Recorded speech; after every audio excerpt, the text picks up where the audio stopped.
अस्सलाम वालेकुम बच्चों, कैसे हैं आप सब। उम्मीद है खैरियत से होंगे। आज हम स्टार्ट करेंगे new topic, relation of biology with other sciences. Biology का दूसरी साइंसेस के साथ क्या रिलेशन है वो हम देखेंगे। वो जो ऊपर वाली जो डेफिनेशन है ना, फार्माकोलॉजी, वो आपने ब्रांच ऑफ इन विच यहाँ से लेके और इन्फेक्शंस तक याद कर लेनी है। एग्जाम्पल के साथ है डेफिनेशन। अब हम स्टार्ट कर रहे हैं। Biology is closely link with other natural sciences such as chemistry, physics and earth sciences.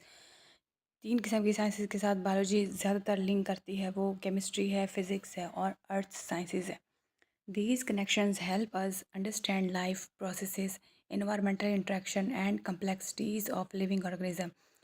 These connection, in connections की वजह से जो है हम लाइफ को अंडरस्टैंड कर सकते हैं, लाइफ के प्रोसेस को अंडरस्टैंड कर सकते हैं, लाइफ के और इन्वायरमेंटल इंटरेक्शन, जानदारों का इन्वायरमेंट के साथ क्या इंटरेक्शन है, क्या ताल्लुक़ है, इनके अंदर क्या कम्प्लेक्सिटीज़ हैं, लिविंग ऑर्गेनिज्म के अंदर कम्प्लेक्स प्रोसेस की बात कर रहे हैं। तो जो याद करने वाली है वो आपने डेफिनेशन बायोकेमिस्ट्री से याद करनी है।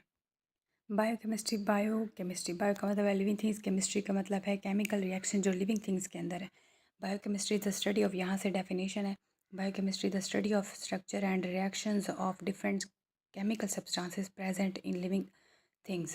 The study of chemical reactions of photosynthesis and respiration are example of biochemistry. Starting वाली दो लाइनें डेफिनेशन की है, नीचे वाली लाइन जो है वो एग्जाम्पल के, जिसमें फोटोसिंथेसिस भी है, रिस्पायरेशन भी है। ये एग्जाम्पल्स हैं केमिकल रिएक्शन जो फोटोसिंथेसिस है, रिस्पायरेशन। अच्छा, बायोकेमिस्ट्री क्या है? Study of structure and reactions of different chemical substances present in living systems. Living things के अंदर जितने भी चीज़ें हैं, इन फॉर एग्ज़ाम्पल आपकी बॉडी के अंदर जो आपने खाना खाया है, आपकी बॉडी के अंदर डाइजेशन स्टार्ट हो गई। ये जो लिविंग थिंग्स के अंदर रिएक्शन, केमिकल रिएक्शन स्टार्ट हो गया है, इनकी स्टडी को लाइफ। अच्छा, यहाँ पे देखें study of chemical reactions of photosynthesis. अच्छा, यहाँ पे जो एग्जांपल दे रही हैं वो ये है कि फोटोसिंथेसिस, फोटो का मतलब है लाइट, सेंसिस का मतलब है लाइट मेकिंग। लाइट की प्रेजेंस में जो फूड मेक करते हैं प्लांट्स, सनलाइट की प्रेजेंस में, इसको हम कहते हैं फोटोसिंथेसिस। इसमें कार्बन डाइऑक्साइड गैस यूज़ होती है, इसमें वाटर वेपर यूज़ होते हैं, इसमें क्लोरोफिल जो लीव के अंदर होता है वो यूज़ होता है। और ये मिल के सब बनाते हैं क्या चीज़? ये बनाते हैं ग्लूकोज, जिसका फार्मूला C6H12O6 है। और ये ऑक्सीजन गैस रिलीज़ करते हैं हवा के अंदर। तो जो रिस्पायरेशन वाला प्रोसेस है वो है कि पौधे भी सांस लेते रहते हैं। वो जो लिविंग थिंग्स जो है, वो जो फोटोसिंथेसिस पौधे कर रहे थे दिन में, ऑक्सीजन गैस रिलीज़ कर रहे थे, वही टाइम रात के टाइम रिस्पायरेशन वाला। वैसे तो रिस्पायरेशन सारा दिन ही होती रहती है, लेकिन थोड़ी बहुत, लेकिन रात को बहुत ज़्यादा हो जाती है रिस्पायरेशन। जो फोटोसिंथेसिस के ज़रिए चीज़ें बनी थी, ऑक्सीजन, ग्लूकोज, वो वही वापस चीज़ें रिलीज़ हो रही होती हैं, वापस यूज़ कर रहे होते हैं पौधे रिस्पायरेशन में। इन अदर वर्ड्स हम कह सकते हैं कि फोटोसिंथेसिस का जो रिस्पायरेशन जो है वो रिवर्स है फोटोसिंथेसिस के। ठीक है, रिवर्स प्रोसेस है। जो फोटोसिंथेसिस है वो रिस्पायरेशन का रिवर्स प्रोसेस है। जो चीज़ें फोटोसिंथेसिस में बन रही होती हैं वही चीज़ें रिवर्स हो रही होती हैं रिस्पायरेशन में। जिस तरह हम लोग सांस लेते हैं, हमें एनर्जी चाहिए, उसी तरह पौधे भी रिस्पायर करते रहते हैं, इन्हें भी एनर्जी चाहिए। तो ये वही अपनी एनर्जी जो दिन को बनाते हैं, ग्लूकोज और ऑक्सीजन, ये वही चीज़ यूज़ कर रहे होते हैं रिस्पायरेशन में। अब हम पढ़ेंगे बायोफिज़िक्स। बायोफिज़िक्स का मतलब क्या है? फिज़िक्स के जितने भी रूल्स हैं, प्रिंसिपल है, वो अप्लाई होते हैं लिविंग थिंग्स के अंदर। इट डील्स विद, यहाँ से डेफिनेशन है, it deals with the study of principle of physics. Physics के जितने भी कवानीन हैं वो अप्लाई हो रहे हैं बायोलॉजिकल प्रोसेस पे, लिविंग थिंग्स के अंदर प्रोसेस पे। तो उस शाख को बायोलॉजी के हम कहते हैं कि बायोफिज़िक्स। फॉर एग्ज़ाम्पल यहाँ पे है, in biophysics we study the rules of lever and motion for understanding the function of muscles, bones and joints.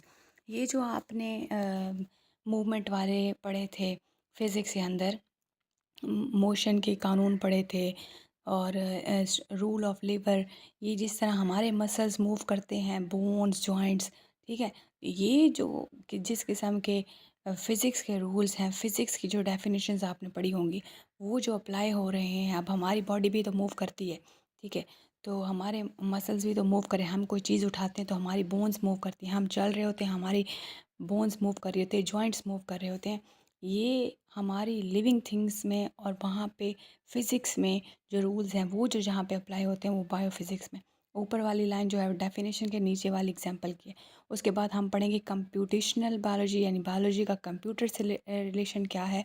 In a computational biology scientist use mathematical models, algorithm and computer simulations to understand biological system and relationship।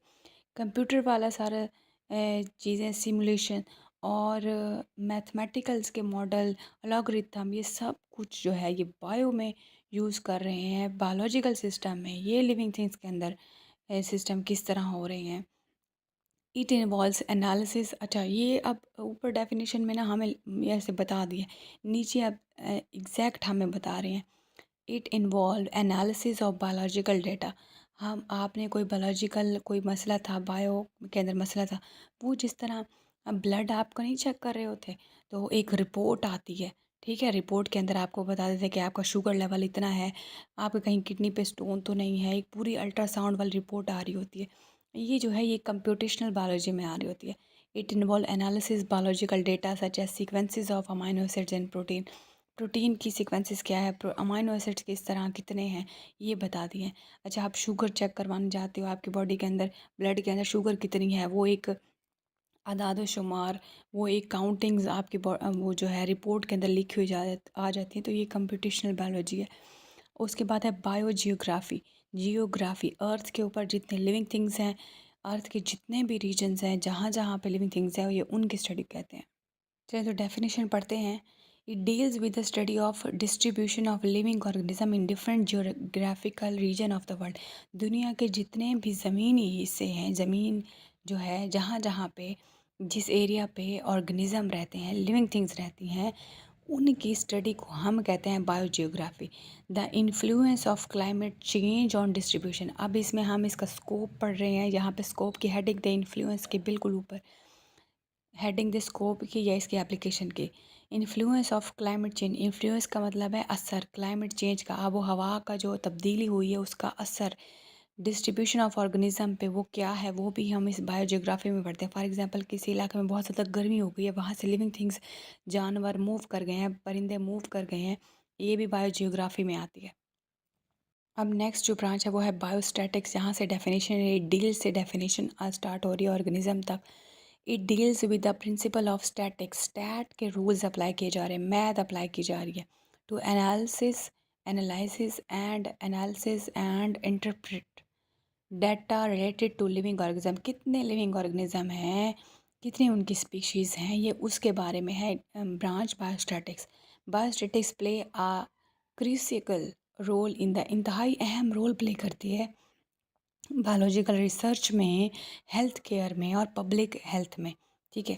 तो biostat ये वो math वाले अदाद शुमार हैं कि living things कितने हैं, अच्छा बीमारियां कितनी हैं, कौन कौन से ऑर्गेनिज्म को कौन सी बीमारी है।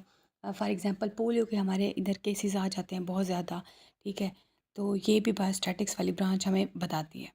उसके बाद है बायोटेक्नोलॉजी। बायोटेक्नोलॉजी का मतलब है लिविंग थिंग्स को यूज़ करके ऐसी टेक्निक्स यूज़ की जाती है जिसमें वैक्सीन्स बनाई जाती हैं लिविंग थिंग्स को यूज़ करके। बायोटेक्नोलॉजी यहाँ से डेफिनेशन है, deals with the use of living organism. Living organism का यूज़ किया जाता है और their components to develop beneficial products of processes for various fields. अच्छा, यहाँ पे प्रोसेस तक आपने फॉर वेरियस फील्ड तक आपने लिखनी है डेफिनेशन। यहाँ नीचे है examples including health care, agriculture, environmental management, ठीक है। ये आपने बेशक फील्ड तक कर लो, आपकी मर्ज़ी है, या मैनेजमेंट तक कर लो, आपकी मर्ज़ी। डेफिनेशन नीचे एग्जांपल की हेडिंग देनी है। तो यानी बायोटेक्नोलॉजी क्या चीज़ है, बायो लिविंग थिंग्स को यूज़ करके हम वैक्सीन्स बनाते हैं और ये हेल्थ में यूज़ होती हैं। एग्रीकल्चर में ऐसी कीड़े मार अद्वियात बनाई जाती हैं जो ज़राअत में यूज़ होती हैं। इन्वायरमेंटल मैनेजमेंट, ऐसी चीज़ें बनाई जाती हैं जो इन्वायरमेंट के अंदर जितनी भी हार्मफुल चीज़ें हैं, जितनी गैसेस हार्मफुल गैसेस हैं, उनको ठीक करने के लिए इन्वायरमेंटल मैनेजमेंट। फॉर एग्जांपल यहाँ पे है बायोटेक्नोलॉजिस्ट, वो लोग जो बायोटेक्नोलॉजी में माहिर होते हैं, biotechnologist use bacteria for production of insulin.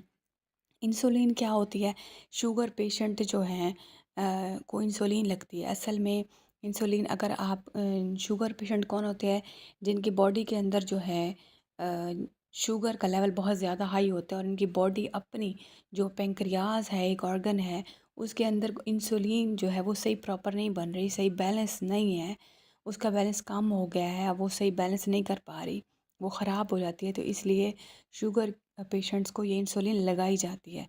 Biotechnologies use bacteria. अब ये इंसुलिन बनती कैसे है? ये एक किस्म के ख़ास किस्म से बैक्टीरिया से बनती है।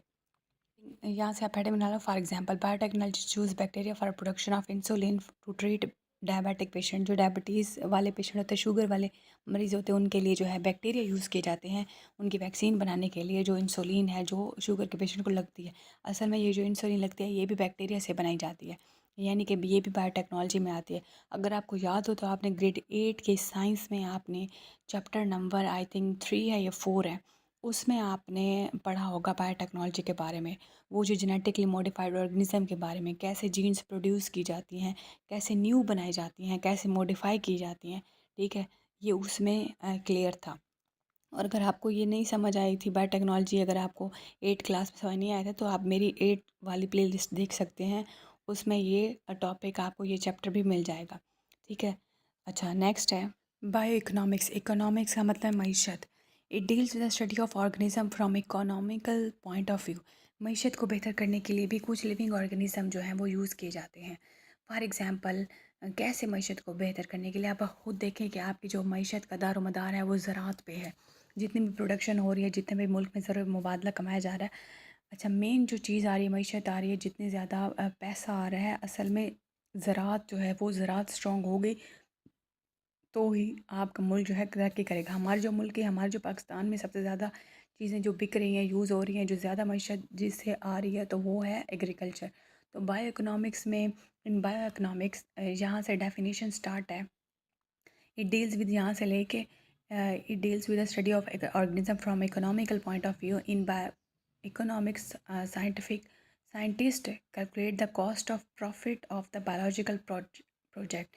बायोलॉजिकल प्रोडक्ट मतलब प्रोजेक्ट मतलब जितनी भी जो है फॉर एग्जांपल गंदम कितनी पैदा हुई है इस बार, पैदावार कितनी हुई है, और इसका प्रॉफिट बाहर के मुल्क जब भेजी गई है कितना प्रॉफिट आया है, ठीक है। तो ये उसमें जो है यूज़ बायो इकोनॉमिक्स जो है वो यूज़ होती है। इसका मतलब ये है कि साइंटिफिक जो है कैलकुलेट करते हैं असल में cost of profit. Scientist use करते हैं मुनाफा कितना आया है, कीमत कितनी है, ठीक है। For example, production of new variety of crops, यानी कि अब जहाँ जहाँ पे अब डिमांड जिस चीज़ की अब ज़्यादा बढ़ रही है, तो कोशिश करेंगे साइंटिस्ट के उसकी डिमांड को बताया जाए। जो चीज़ अब ज़रूरत के मुताबिक है उसकी डिमांड को बढ़ाया जाए, ताकि मुल्क में जो है ज़्यादा ज़र मुबादला आए, ज़्यादा प्रॉफिट आए, ज़्यादा मुल्क में पैसा आए, बाहर की कंट्रीज़ में ज़्यादा जो है वो चीज़ें हमारी ट्रांसपोर्ट हों। तो यही जो चीज़ है वो बायो इकोनॉमिक में आती है। कोई बात समझ ना आए ज़रूर पूछिएगा। मिलते हैं नेक्स्ट लेक्चर में। चैनल को सब्सक्राइब कर दें। Thank you so much. अल्लाह हाफ़िज़।